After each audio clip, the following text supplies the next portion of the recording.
sorry. I guess that it could probably email us during the meeting, and we could just check, or maybe put questions in the chat. But if they called in, they wouldn't have that option. They would probably have to submit them by email. And the legal office has created a public comments inbox. It's a dedicated email account. I don't know if we wanted to do something like that too. That's not bad. It's not a bad idea.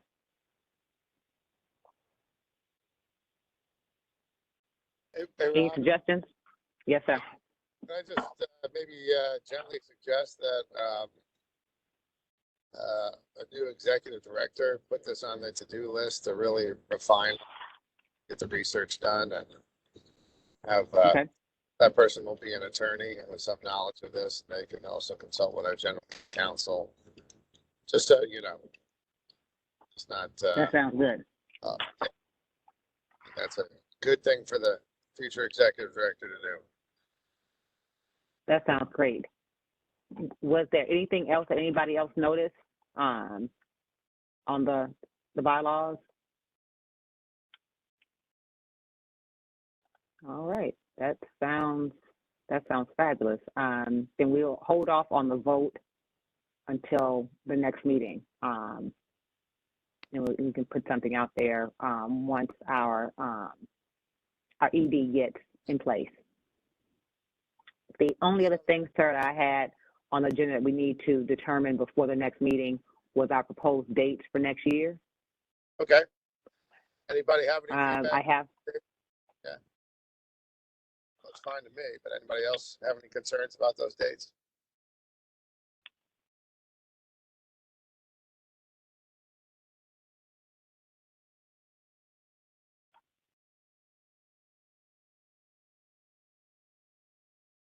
As far as making those dates work and having a quorum, just a note for everybody that the vacancies we currently have, we are working to try to get those filled. And so hopefully to have those addressed by those dates, I think is very, very feasible.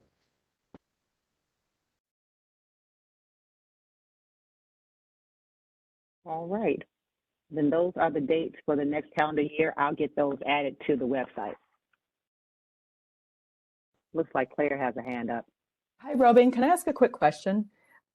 Is the quorum the same even if we have unfilled positions? Yes. I think the quorum is still the same, yes. Yeah. Okay. There's subcommittees and depending on the size of things, but there is a minimal amount that you have to have of the total membership. So yes. Okay, thank you.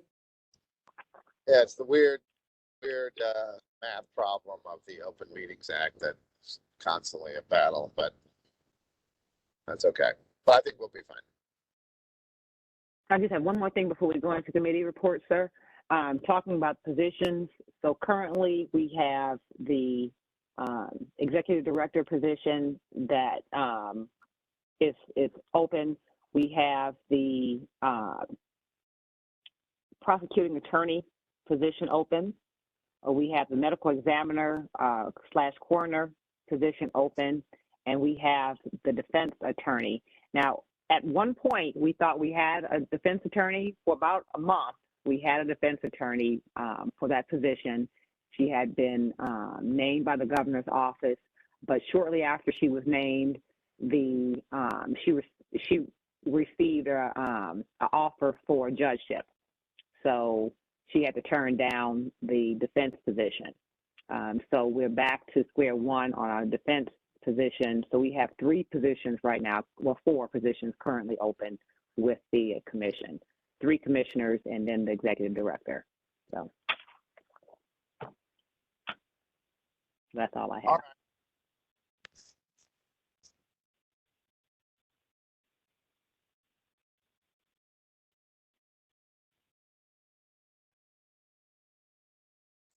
Well, with the, you want to move on to the subcommittee reports, Ron? Yes, please.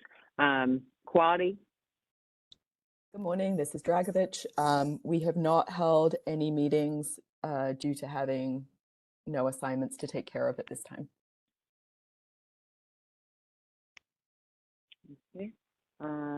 Training and career development. Okay, this is Karen Tucker. I do have some updates. So the committee presented to judges at 26 in California with the assistance of Judge Hill, who set up with the presiding judge, Chief Judge, Judge Reddick, presentations in DNA and firearms to the judges. So we had surveyed the judges there as to which disciplines they'd like to hear overviews on. And they said DNA and firearms, and they wanted a presentation on basic foundations and overview, emerging technologies, and also any recent court challenges or citations with limited testimony. So we did a presentation on firearms first in October, and then followed a few weeks later with DNA. There was about 30 judges in total that attended each session, and there was also some judges clerks that also attended. We provided those to the chief judge, and then following that, Judge Reddick reached out to the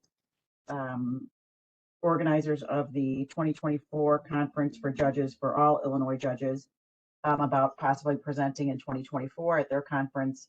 Unfortunately, they've already set their agenda, and we are not going to be included in this project in the 2024 conference, but they said they would keep us in mind for other conferences. In addition, I sent to Robin the documents that we were working on our committee. So we were trying to come up with some general trainings and what the commission thought was important in training forensic scientists in all the publicly funded laboratories in Illinois. So we have 3 documents that were sent out for review. One document is on training forensic scientists in ethics. We have training forensic scientists in criminal law, civil law, and court testimony. And then we have training forensic scientists in general forensics. So Karen, excuse me, do you want to put those up? Okay. Do you want to share the screen, or would you like me to put them up? Sure, I think I could share screen.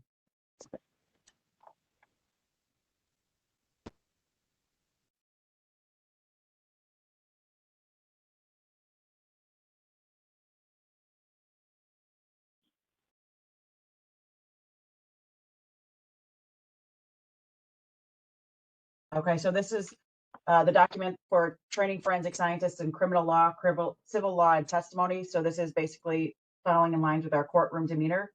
So the first paragraph is just the introduction of what we're trying to incorporate in each of these documents, talking about the importance of having synchronized training throughout all the publicly funded laboratories. And then we go into topics that we want to be included in all the trainings at all the laboratories. So topics for this, the deposition, the rules of evidence, criminal law and civil law procedures, trial presentation. So these are kind of the topics that we want all the 3 publicly funded laboratories to include in their courtroom demeanor training. Then we put some recommended readings or references at the bottom of each agenda. So we've sent these out so that all board members can review them, and then that we can vote on them at the next meeting. I can share.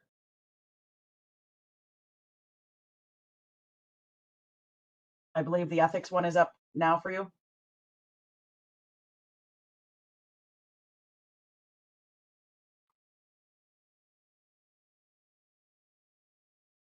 Yes, Karen. Okay. So the ethics, this talks about that we want to include topics such as impartiality or root cause analysis of ethics violations, ethics in our testimony, whistleblower protection, and then that we also want to include topics such as human factor issues such as bias, cognitive bias, contextual bias, and confirmation bias. So we've kind of developed these 3 documents that we want all the commissioners to review and provide any comments so that we can vote on this in the, I guess it would be the next meeting, which would be in March. The third thing to update you guys on is, so we've kind of formalized these documents and waiting to finalize them and vote on them. And we're looking for ideas for this subcommittee moving forward in 2024. Some of the ideas that the subcommittee came forward with already is maybe doing some kind of reported presentation on our Forensic Science Commission and maybe being able to put that onto our webpage. So what the commission is about, some kind of general training or overview of the commission, a recorded presentation. Some other ideas that we discussed is commissioners' potential role in the certification process of forensic scientists. And then we wanted to put out to all the board members any ideas for topics for this subcommittee to work on in 2024. Karen, I have a quick question. You said that the judge training is off altogether? For the forensic scientists to present from the commission. So we had started with 26th and Cal to do a run through of our presentation. Then Judge Hill reached out to, I don't remember the person's name, but whoever's in charge of the 2024 Judges Biennial Conference. Mhm. And when he reached out to him, he said that the agenda had already been set. So we didn't Okay. make the deadline for presenting there in 2024. So is there any way that we could get, we could do the training at, like put on training for different counties for the Yeah. judges? Yeah, so we had started with Cook County, 26 and Cal, and we did a Microsoft form to survey judges. It's what they wanted to see. The 3 laboratories did work on these together to create this DNA presentation and this firearms presentation. So if there were, the deck is already created. If there were other counties that were interested in this presentation, it, most of the work's been done. It just needs to have someone go and represent and field those questions. Claire? Karen, can I ask a question? Did you guys discuss doing a web-based training so it's not specifically by location and inviting any judge in the state to be able to come in and train via a web platform? Yeah, we didn't discuss that at first. We kind of were looking at trying to get into the conference for next year and then doing a run through with the Cook County. But that did kind of come up in the recorded presentation that we are looking at moving forward to maybe do some recorded presentations. And this could definitely be something that we could look at pursuing and having, for one discipline or many disciplines, some kind of general overview of their section. We have worked on that before, but this specifically, they wanted some emerging technologies also incorporated and recent rulings. So that part of it needed to be updated for each of these sections. Yeah. And we could put technology subcommittee to incorporate that for all the disciplines going forward. Thank you.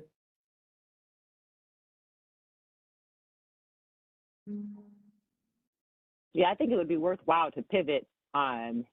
It would have been nice if we could have done this at the judge conference to have people all together there, but I don't think that we shouldn't give the training just because we can't attend the conference. I think we just need to pivot and come up with another way in order to reach the judges across the state.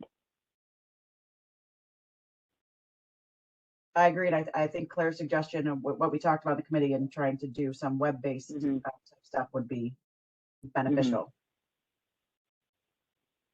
And I know we already have, at least through ISP, a few years back, we worked on some presentations that were submitted through up to the division office with audio recordings for each section. So we already have a real good basis to start with, but we would need to update them for emerging technologies and any kind of recent court challenges or limitations.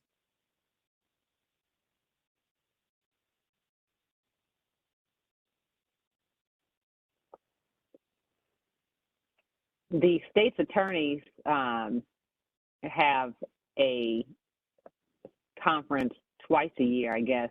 The laboratory the Chicago lab has participated twice this year in some of their training for their conference.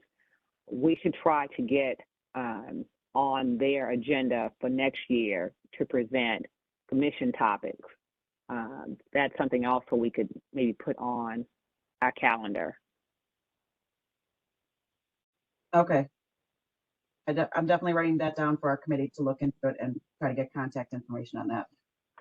Yeah, I could. I can give you the contact person, at least who's in charge of it this year. That would be great, Robin. I think that this is another good area for our future executive director here to help manage and standardize and get into a routine training cycle of the normal points at which training would be helpful for various constituencies, judges, state's attorneys, others, and then, developing online training, which would be available to them all as well. Potentially even get, CLE credit for them to make sure that the way to motivate them to take the training. So I think there's a lot of good fertile soil here for this stuff. Yeah, so that would be some good guidance on the potential CLE credit, because even after we presented at 26 in California, they were asking those questions back to us, and Judge Hill had handled those questions, but that is outside of our expertise.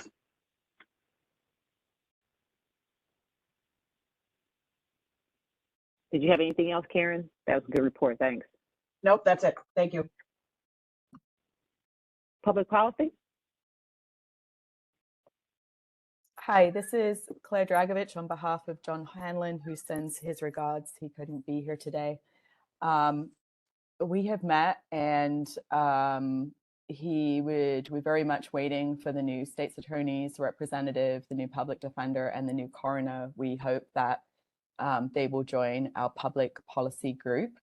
We are trying to set up presentations and Q&A by subject matter experts, reference pulling blood, the 2-hour limit for accidents, and also the pro se limits on Delta-9 THC in blood and other bodily fluids. And at our last meeting, Commissioner Chris Hughes requested that whether public policy or whether it should go somewhere else, to have a group to develop guidance for FIG testing.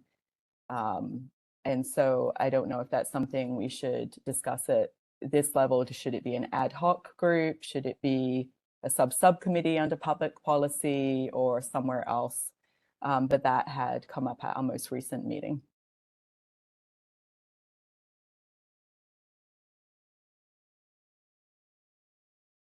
That's it. You said that you guys were looking at the experts to talk about the per se levels. Has there been any movement on contacting the DUI expert to come and speak to the commission about THC levels? We have two things that two questions we're trying to address. One is the 2-hour blood draw, and we're wanting to understand, if we were to extend that time, what would be the potential impact on, like, if we look historically at the current cases that have come in, and the values that have been determined from samples, if those people now had more time to get their blood draw, would extending the time adversely impact cases that right now would be fine. So we're looking for people with backgrounds in toxicology, specifically related to testing Delta-9 THC. Okay, thanks.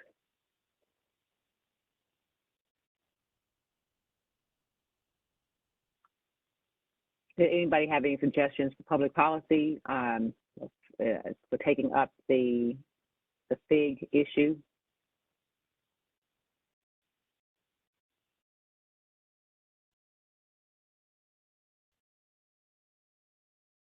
Then perhaps we'll keep it under public policy for now. Claire, Sounds maybe good. you guys could start meeting and discussing some possible questions that we need to pose to the commission. Yes. Related to FIG. Yes.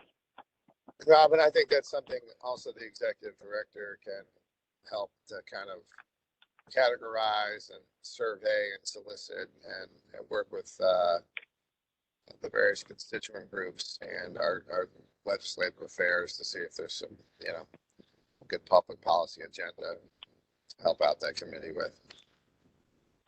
Definitely. Okay, then our last subcommittee report is from technology. Good morning, this is Jeff Buford. Due to the laboratory's scheduled auditing cycle, seemed like they merged all together. We had postponed some of our meetings as a subcommittee. We did meet in November, where the TRACE discipline provided information for a portion of their subdisciplines are within that particular subject matter experts and that particular discipline. So the TRACE section presented to us topics involving especially their fire debris analysis and the technologies that are involved in that particular analysis. We have a meeting scheduled after the holidays, starting the new year, to pick back up with TRACE. And our last discipline to present for our phase 2 of technologies, which we're now on emerging technologies, will be our BioDNA discipline.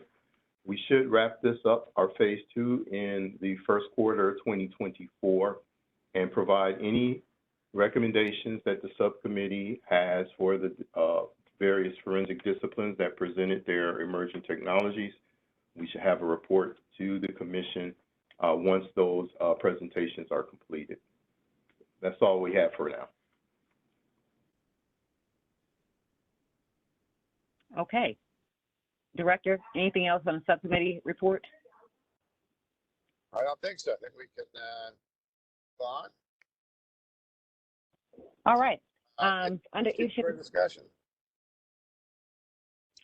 All right, the first topic is just an update on the NAFSB report. I attended the conference back in November. It was November 16th and 17th.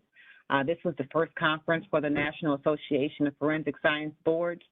There were approximately 50 people in attendance, and they were people from Texas, New York, Maryland, Rhode Island, Massachusetts, Arkansas, Arizona, Michigan. There were even people online from Alaska and New Zealand and the UK. I presented a talk about how we developed our commission. They were really interested in the fact that prior to starting the commission, we had the advisory board and looking at whether or not we needed a commission. And our commission is most of the commissions are unique to each state, but a lot of the commissions are more oversight boards that were developed out of a problem. So their genesis started with there was an issue in the state or in the laboratory, and they developed a commission, whereas ours didn't develop out of a quality issue in the state. It was more along the lines of a body to help support the laboratory systems throughout Illinois. So that was a little unique to our state in that we don't have so much oversight, but the presentations that were given were really good. If anybody's interested in checking out the organization, the website, and I can send this out to you, but it's www.nafsb.org.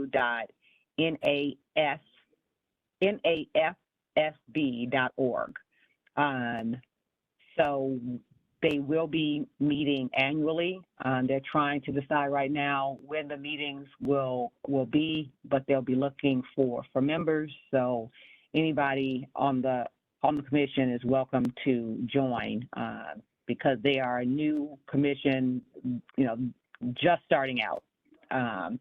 So more on that. And that was everything from my report.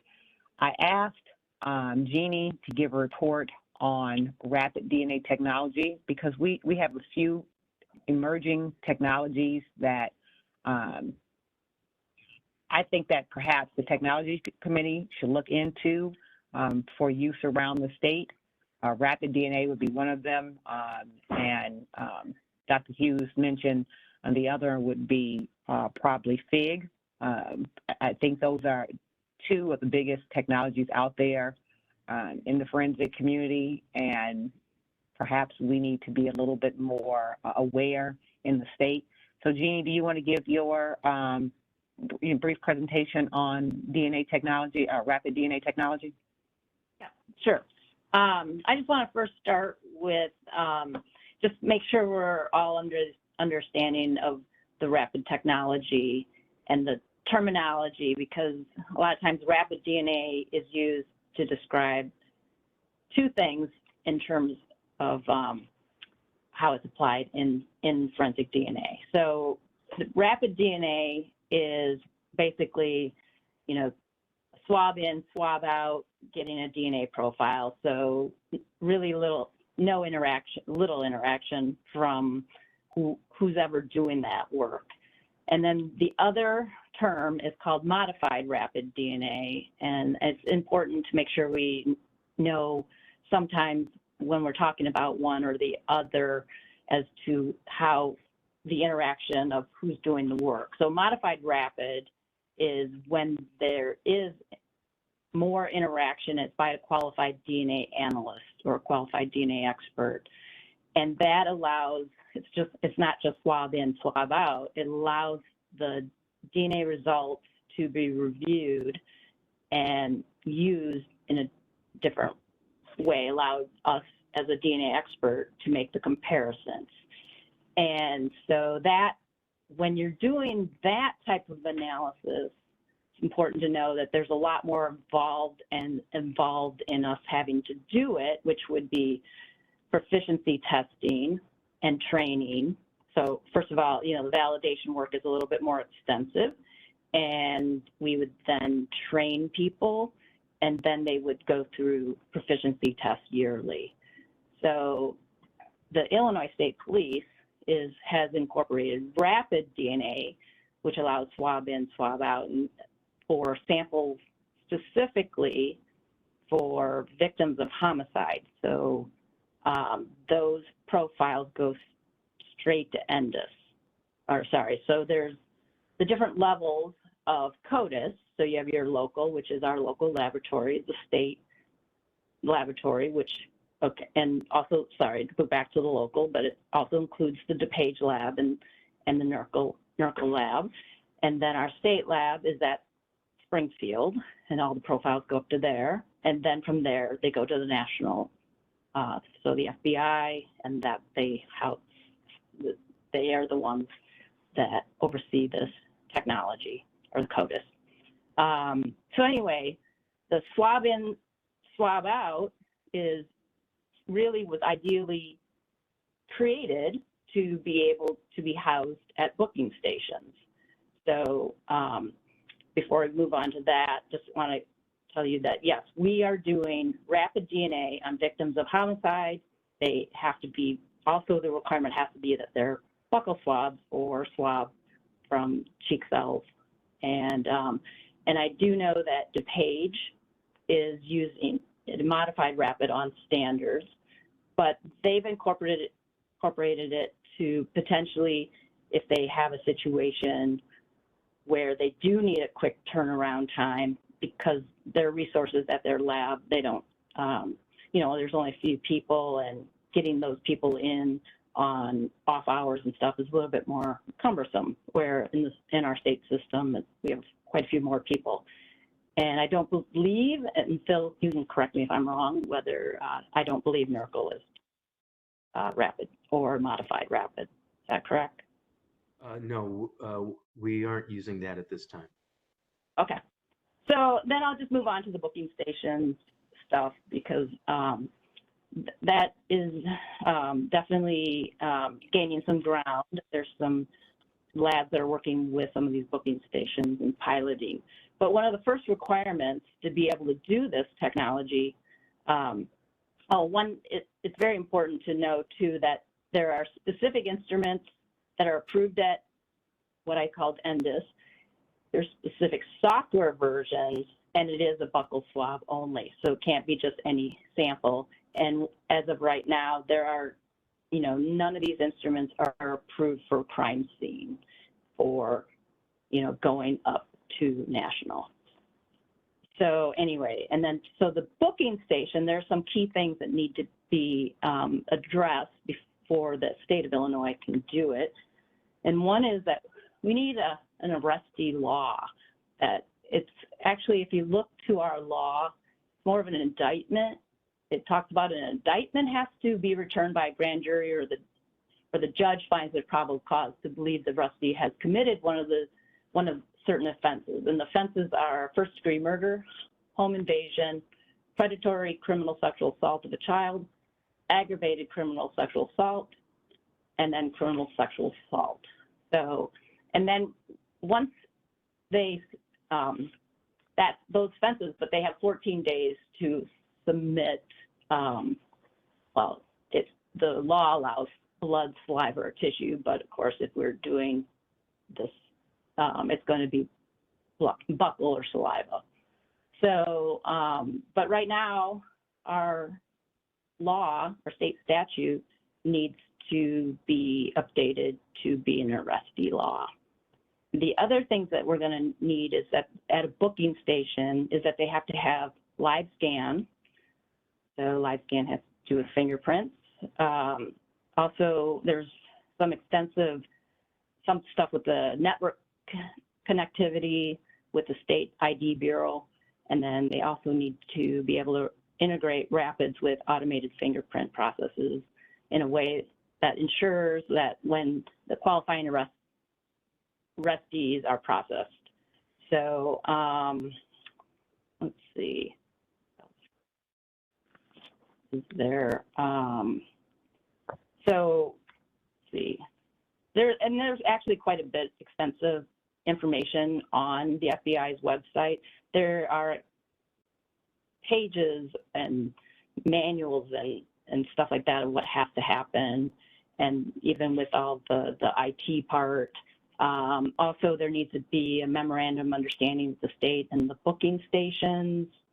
The state lab will have to oversee and conduct audits of these booking stations. There's extensive requirements, and there's an operating procedure manual also found on the FBI's website, and talks about the auditing program, procedures that need to be created. And aside just the memorandum of understanding with the state and the booking station, there is also a memorandum of understanding with the FBI and the state CODIS. So there's a whole process that has to happen to get this approved at the specific booking stations within the state of Illinois. I think covered that in a nutshell. Does anyone have any specific questions at this time? Real quick, I just wanted to point out that since the FBI has allowed rapid in the booking stations now, Louisiana has started utilizing the technology. I don't know, Jeannie, have you heard of any other states that have started utilizing?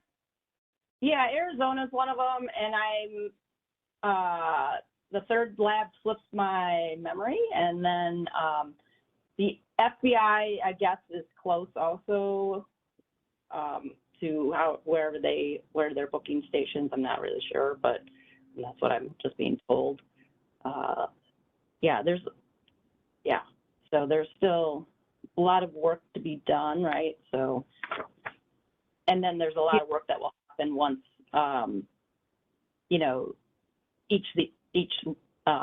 the booking stations want to do this. There'll be a lot of work on their part, obviously a lot of state oversight and approvals at NDIS or the FBI to do it.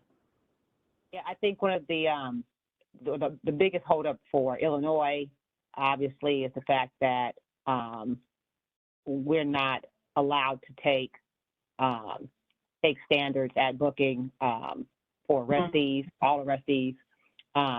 Although another thing that we might want to take up at some point as a commission, once we get the ED on board, we might want to look at how many of our counties are actually taking the buckle standards from the arrestees that we're allowed to take them from.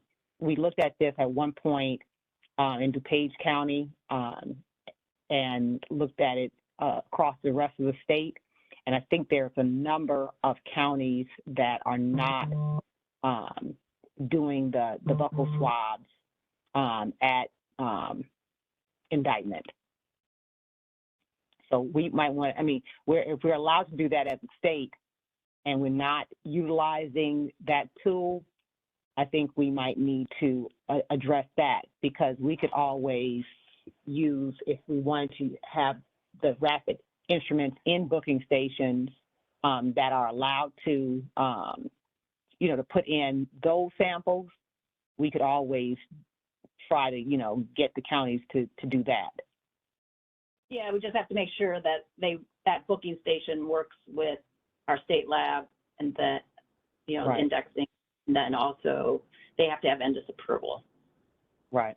I assume, still, even though it's however that would work, because it's still rapid DNA. Right.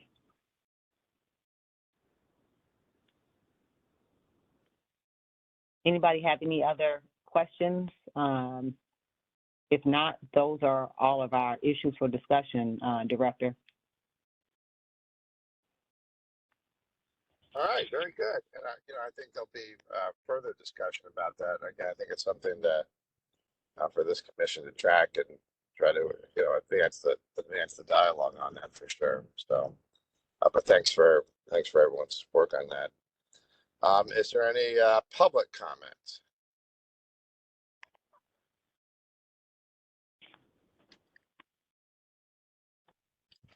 All right, hearing no comment from the public. I do just want to add one thing that I kind of keep mentioning. Hey, that's something for an executive director to work on.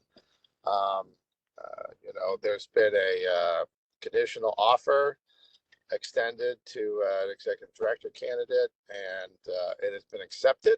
Very happy to report, but there's still some work on finalizing those details. But I think that everyone would be very pleased with the vacancy that we were able to fill.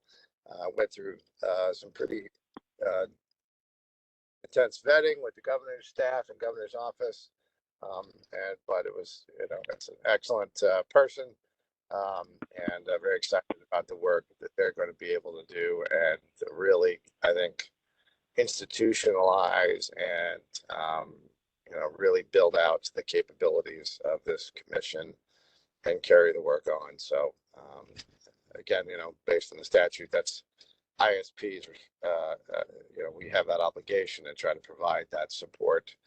And I think, frankly, by having the executive director, it'll be even a little less.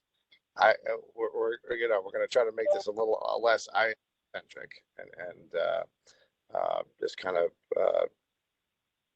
eventually sort of build the commission out.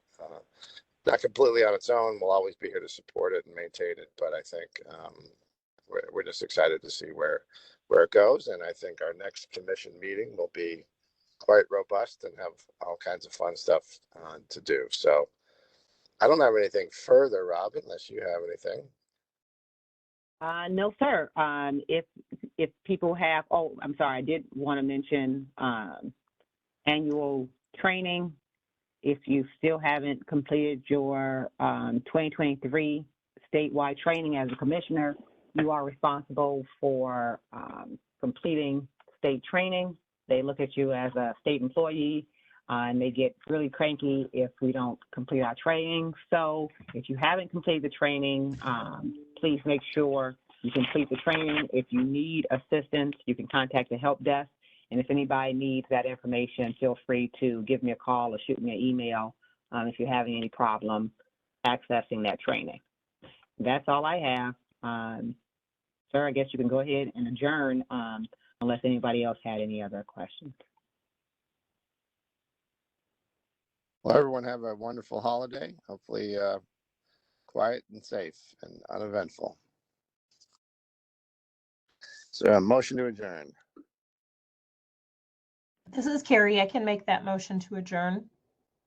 All right, is there a second? This is Jill Baker. I make a second. All right, all in favor say aye. Aye. Bye. All opposed? All right, everyone have a great holiday. Thank you. Happy holidays. Happy holidays, everyone. Happy Take care. holidays, everybody. Thanks. Have a great new year.